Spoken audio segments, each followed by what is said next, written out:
Good morning. I'm Harley Schlanger from the LaRouche organization with your daily update for May 18th, 2021. Today I'm going to speak about the Middle East, about the ongoing tragedy in the attacks on the Palestinian population of Gaza and the West Bank being carried out by Israel Defense Forces under the direction of Prime Minister Benjamin Netanyahu. Now, obviously, it's not acceptable for Hamas to be shooting missiles into Israel. But when you look at the preponderance of force that's on the side of the Israelis, you have to ask the question of when is it enough? How many people have to be killed before Netanyahu decides it's time for peace? Unfortunately, the United States in this is playing a very bad role. The U.S. representative at the United Nations undermined the attempt of the Security Council on Sunday to pass a resolution calling for an immediate ceasefire. President Biden, until yesterday, was insisting that the Israelis should do what it takes to ensure their security. And then finally, yesterday, he said, well, there should be a ceasefire, but he's not using the full power of his office to impress upon the Israelis that they have to pull back and stop the killing. Now, why is this going on? Is there a solution?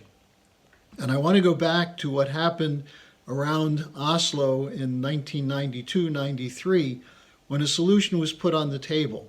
And the solution was based on the idea that was developed by several people, but in particular by Lyndon LaRouche, following a trip to Iraq in 1975.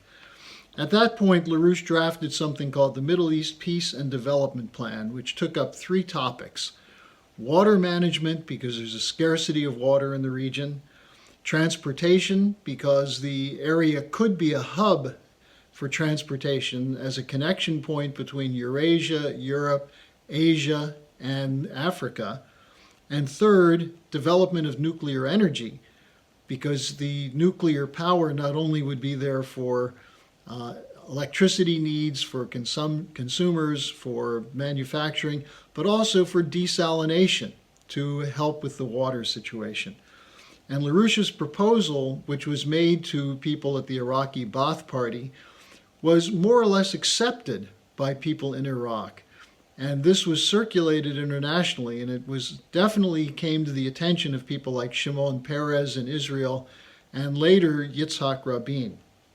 Now, this occurred in 1975, which was after two major wars, the 1967 war and then the 1973 war, in which Israel made clear that they were not about to accept a Palestinian state and would use full force to suppress the aspirations of the Palestinians, and in particular turning Gaza over time into what's essentially a concentration camp.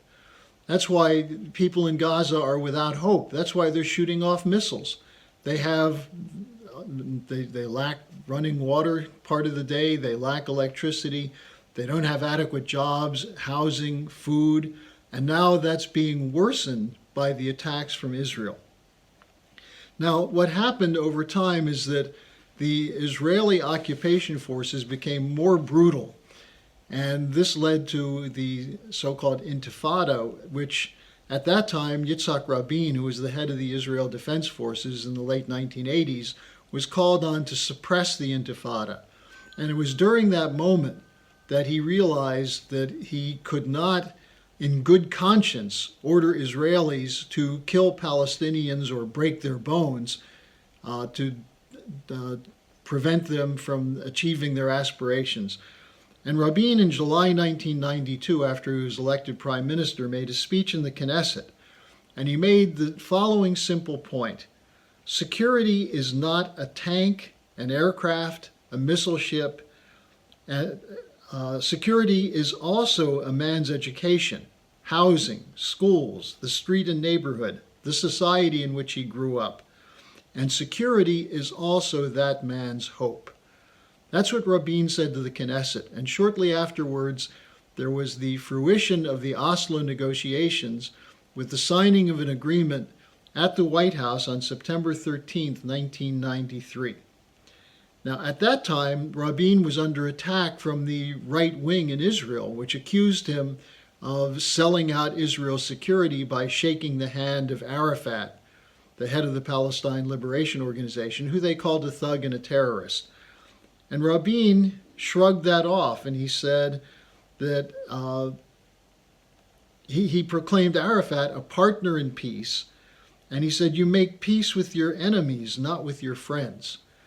And at that ceremony, he said directly to Arafat and the Palestinians, "We who have come from a land where parents bury their children, we who have fought against you, the Palestinians, we say to you today in a loud and clear voice, enough of blood and tears, enough." And that night he proposed a toast in which he said, "We should tip our glasses to those with the courage to change axioms."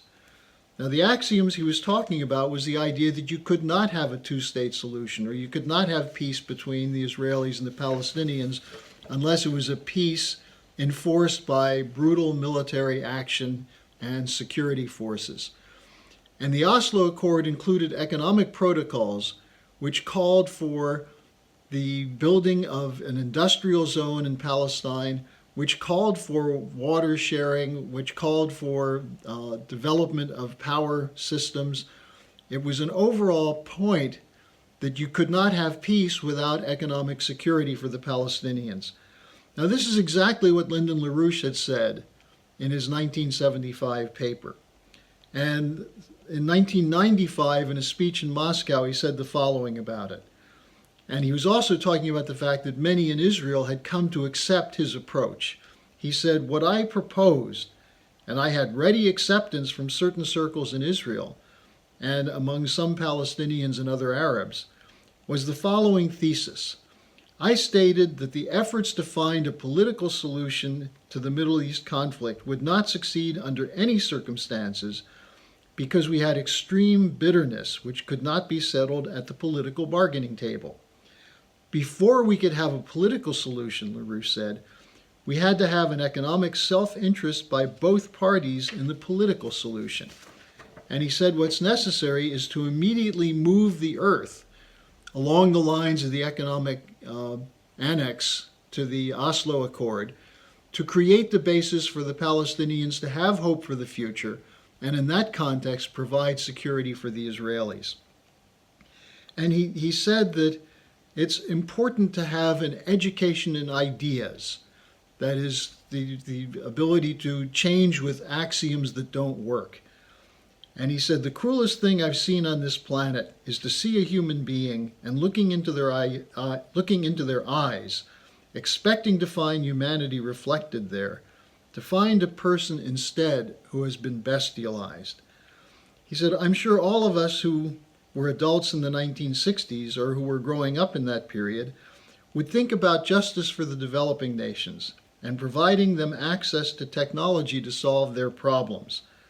The tendency now," he said, "is to look at those faces and say, the problem is there are too many people." And LaRouche concluded, "I would suggest that if we do not change our policy to foster in the individual a sense of his identity as a human being through access to scientific and other creativity, that we shall bring barbarism upon ourselves." And that's what we're seeing in the Israel-Palestine situation today. There is a solution. The solution is not simply to go back to the Oslo Accord. It's to take the opportunity afforded by bringing the China Belt and Road Initiative into the region, with cooperation from Europe and the United States, and funding from some of the Arab governments for a full-scale reconstruction project. We've outlined these in the pamphlets on the World Land Bridge and the extensive reports we've written. The Chinese have had several of their officials go into the region and meet with people in Egypt, in Saudi Arabia, in Jordan, in Lebanon, to lay out a strategy. There's a potential now to rebuild Iraq and Syria through cooperation between Russia, the European Union, the United States, and the UN, what's called the Mideast Quartet, but to extend it to include China with the Belt and Road Initiative.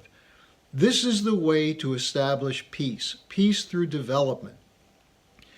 The policy of the United States and the United Kingdom and the European Union right now is to impose deadly sanctions on governments, whether it's Yemen, whether it's Iran, Iraq, Syria. Sanctions which will destroy these nations, which will impose on them a subservient status as opposed to the ability of sovereign nations to act for the interests of their people. So I think it's important that we realize when we look at this situation and say it's intractable, there's no solution, there is a solution. Rabin showed that you have to have the courage to break with your pre-existing beliefs. And today that would mean bring in China, bring in major infrastructure projects, cooperation among the great powers to rebuild the area. Now, that's the only solution that works. And that's what will work for dealing with such things as the pandemic, the famine in Africa, virtually any problem that we face. Great power cooperation and then bringing in every other nation will work. But it requires the economic commitment to not just build, but to build based on new ideas, new technology, advances in science, and fostering the creative spirit and the imagination of the population.